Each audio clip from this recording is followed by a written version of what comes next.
In this video, you're going to examine the uses of metals.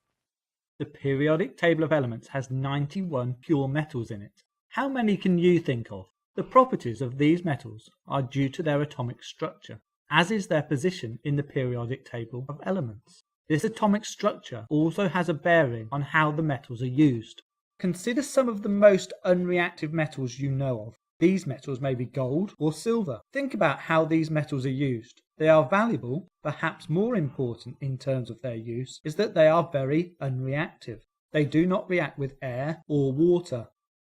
A ring or jewellery is often given as a special gift.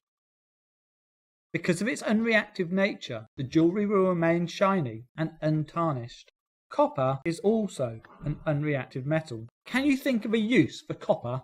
Because it does not react with water, being below hydrogen in the reactivity series, copper used to be used for the construction of water pipes. You may have copper pipes carrying water around your home. Copper is also malleable and can be bent easily without cracking, so it can be made to bend around corners. As well as its low reactivity, the ability of copper to conduct electricity is important when considering how it's used. Copper is a good conductor of electricity and is ductile. This means it can be drawn out into long wires.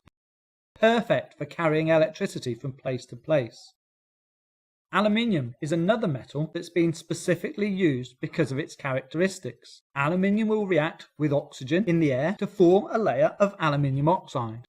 This layer is relatively strong and can protect the main body of the metal. The fact that the aluminium reacts in this way means that it can be used for the bodies of trains. It does not need painting, and its tarnished look is protective of the layers below. Aluminium is also used for the bodies of planes.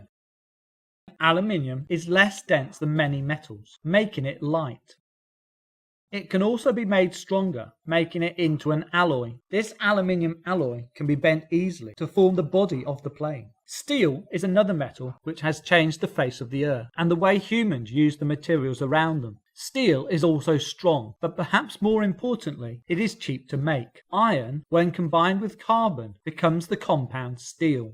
Iron by itself is a weak metal, but when carbon is added to form steel, it becomes considerably stronger. Iron has been in plentiful supply and used by humans for thousands of years. Steel has been discovered by different cultures at different times in history, but particularly the replacement of iron by steel in industry and construction since the 19th century changed the face of the earth. It has allowed for the building of many large constructions, such as bridges, much stronger and able to last far longer than previous constructions. So in summary, there are a wide variety of metals which humans have exploited for their varying properties. Some metals are unreactive with water and air, making them useful for jewellery and piping. Some metals are less dense than others and therefore useful for the aerospace industry. Some metals are good conductors of electricity.